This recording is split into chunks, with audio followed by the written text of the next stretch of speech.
Oh, hey, what's up? Good morning. Happy Monday. It's the best day of the week because you get to spend it with me. Hey, good morning. Jamie here, and we get another amazing week to continue building the lives and the careers that we want. And in today's video, what we're going to focus on is a better understanding of communication. And I know that you've probably heard communication 1,000 times, communicate. But I promise in this video, it's going to be breaking it down in a way that we can actually think about and know how to actually improve it. So I'm not just going to chuck a bunch of cliches at you, but instead it's going to be an actionable, being able to understand and then think through how can I actually implement this in my life. So there's going to be four main things that we'll talk about. So one is how we actually experience the world, and I'll talk about kind of how we interpret things and how all that happens. And then second is actually understanding the interpretation and meaning, both for us as well as for other people. And then the third part is communication as a fragmented transmission. And I'll explain what I mean by that, but once you hear it and you understand it, it's gonna click and you'll be like, whoa, that makes sense. And then the fourth part is empathy and better communication. And more importantly, how we can think about that is the question, who is the message for? So with that, I'm excited. Let's get started.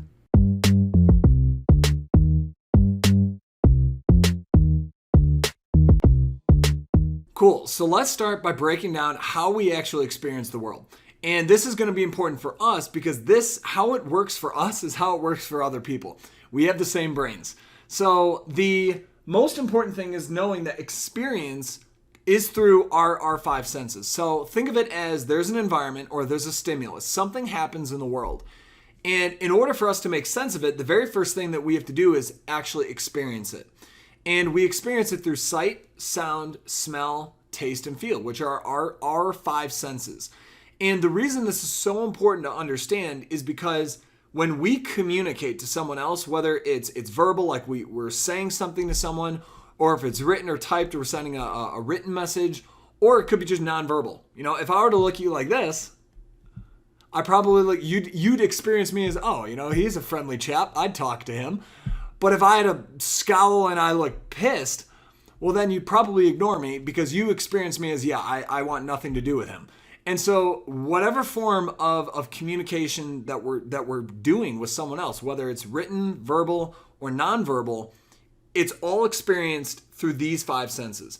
And that is so important for us to understand because very, very rarely are we thinking about how other people are experiencing whatever it is that we're saying, either verbally or non-verbally or written. And I want to give an example of what I mean by experiencing the world. So if you were to stop for a second, close your eyes, and think back to a time, so sometime in the past, think of a memory here, a time when you dove into water. Can you, in your mind, can you kind of close your eyes and feel diving into water? Can you feel the sense of water over you? Can you remember what that feels like? Well, that was an experience of not only you probably saw the water diving in, or maybe you closed your eyes, I don't know. But in terms of sound, you remember the whoosh when you first dived into the water. Smell, maybe it was ocean water, so maybe you smelled the salt, or maybe it was a lake and it had that lake smell, or maybe there was a boat nearby, you remember the gasoline smell. In terms of taste, you probably got some water in your mouth. And then in terms of feel, that's the sensation that you remember feeling in your body or on your body. And another example would be, have you ever had it where you tried a type of food and you tasted it and you were like, wow, that is absolutely amazing. I love it. But at the exact same time, someone else tasted it and they didn't like it. Why is that? Well, how they experience the world is very different than how you experience the world. And even more importantly is in terms of like when people think experiences like travel or going and doing something with a group of other people, how every single person is going to experience that group experience or that travel experience or the group setting of the relationships, etc. Everybody's experiencing it differently, which means that our communication needs to be taking into account not only how we experience the world, but how are other people experiencing the world. So that then leads us to the second part of this, which is trying to understand interpretation and meaning. How does all that work? So like we talked about, the very first thing that has to happen in order for our brain to understand and make sense of the world is we have to first experience something through our five senses. And if we're experiencing something presently right now, Well, we're using our five senses right now to understand the world. But similarly, we can recall past memories that we remember what it was like to experience that. And similarly, we can also think forward and imagine the future. And when we imagine the future, what we're doing is we're creating images in our mind. We're seeing something in the future, or maybe we can hear someone say something to us. So, for example, let's say that you have something coming up and you're really nervous about it. Well, really, the reason you're nervous is because it's meaning something to you. And the reason something means something to you and it's causing, nervousness or anxiety or worry or whatever is because you're hearing something. Like someone telling you that you're not good enough, or someone saying no, or someone saying whatever. So this is, whether it's past, present, or future, how we experience, like that is the very first part, is experiencing. Okay, so now the second part is, after this happens, subconsciously, our brain says, what does this mean? Because something could happen, but the fact that it happened means nothing. Our brain has to be able to interpret it and decide, is this good? Is this bad? Is this right? Is this wrong? Is this healthy or unhealthy? Just or unjust? Whatever. So that's how our brain interprets things, is it needs to have a basis of information as almost like a filter. So these experiences or these things will happen, and they get passed through this filter in order for our brain to understand, or for us to understand, what does this thing even mean? And that filter is going to be our beliefs, our values, and our previous experiences from earlier in life. And I want to give an example. So imagine that you get a text from someone. It could be a parent, it could be a friend, it could be a intimate relationship, it could be a boss or a manager, or maybe it's even someone on a team. Maybe it could be a subordinate or someone that reports to you, or it could be just a friend. But imagine that you get a text and it just says, hey, comma, we need to talk, period. What does that mean? Immediately, we start assigning, oh, something's not good. This is not good. I don't want to talk to you. This is not going to be. And that's because most of us have previous experiences of us either saying that to someone or someone saying that to us, and it was not a pleasant experience. And so we have absolutely no idea why that person wants to talk. But immediately, the moment that we see that, text and we read it, we experience that text, immediately our brain starts telling us, hey, we've been here before. That's no bueno. That's not good news. We don't like seeing those texts. So whenever this is happening, and this is usually the biggest problems within communication, is from these instantaneous meanings that our brain is attaching to something. And so this is whether we are interpreting something incorrectly, or we say something, or we somehow communicate to someone else and they completely take the wrong interpretation or the wrong meaning from it. So that now brings us to the third part of this video, which is communication as a fragmented transmission. Now, before I say anything else, take a second and think about a conflict, a communication conflict that you've had with someone, either personally or professionally. So think of one specific person in mind that you either previously had a conflict with, or someone who you actually currently have a conflict with right now. So get that person in mind. Cool. So I'm willing to bet that this is what's happening. So what happens is when we're communicating with someone, only part of our message is actually getting through. Because in our minds, we know how we feel. We know what we want the other person to know, how we're feeling. But sometimes it's very, very difficult to be able to express to someone, either verbally or non-verbally, how we feel, or what we're thinking, or what we're experiencing in that moment. And so because of how hard it is to be able to communicate exactly what it is that we're feeling or thinking, part of that transmission gets lost. And so language, our verbal or written or whatever, like how we communicate to other people is not perfect. And if you've ever heard someone say, how could you think that? How could you hear that? How could it seem that way to you? Anything like that is when someone says, how does it seem to you?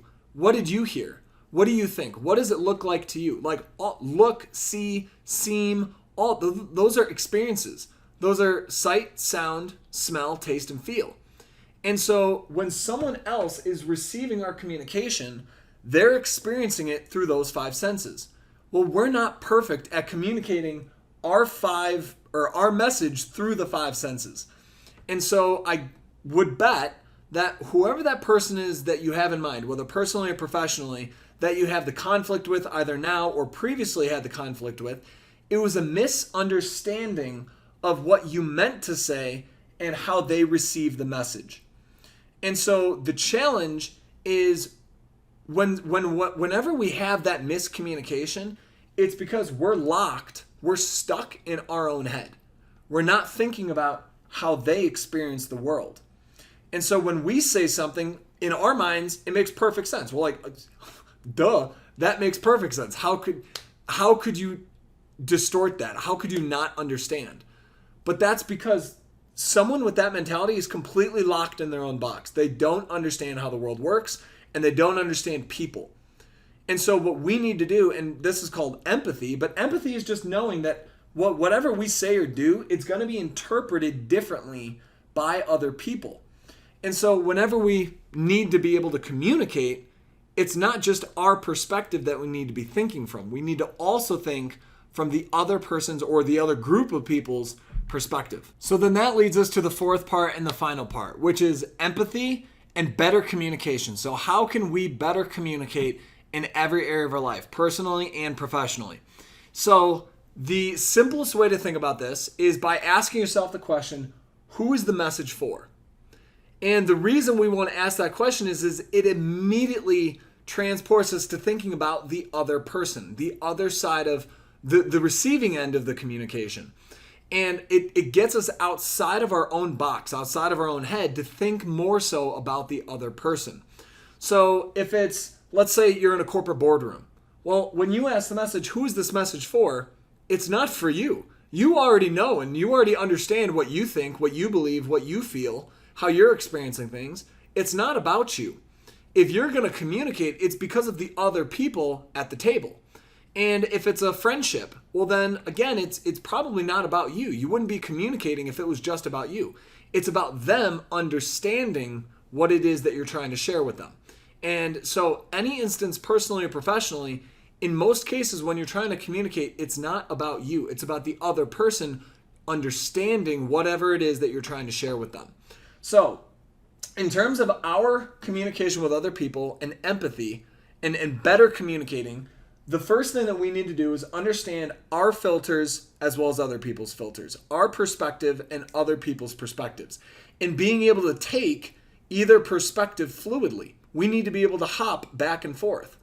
So with our perspective, we need to deeply and consciously know and understand what are our values, what are our beliefs, what are the previous experiences that are going to influence how I'm thinking or feeling about whatever it is that I'm trying to share. And then also, what are my self-interests? Because all of us have self-interests. We have goals, we have desires, we have, our human needs. But then similarly is whoever it is that we're sharing with, they're also going to have values, beliefs, previous experiences, and self-interests. And so the miscommunication is typically, and we talked about this in the previous section, is when we're locked in our own and we're not communicating for them to understand. So whenever you're thinking about in your personal life or your professional life, kind of going forward, kind of the big takeaway for you and an action item for this week would be begin to, right before you know that you're going to go into a meeting or before you're going to call someone about something important, what I would encourage you to do is take a sheet of paper and kind of take it like lengthwise, so have it sideways, and then just kind of cut it in half. And at the top, write my perspective, and on the other side, write their perspective. And then what I want you to do is think through what it is that you want to say. And when you think through what it is that you want to say, know that that is starting with your perspective. And so on the first half or the first side of the paper, that's where you want to write down, this is what I want to say.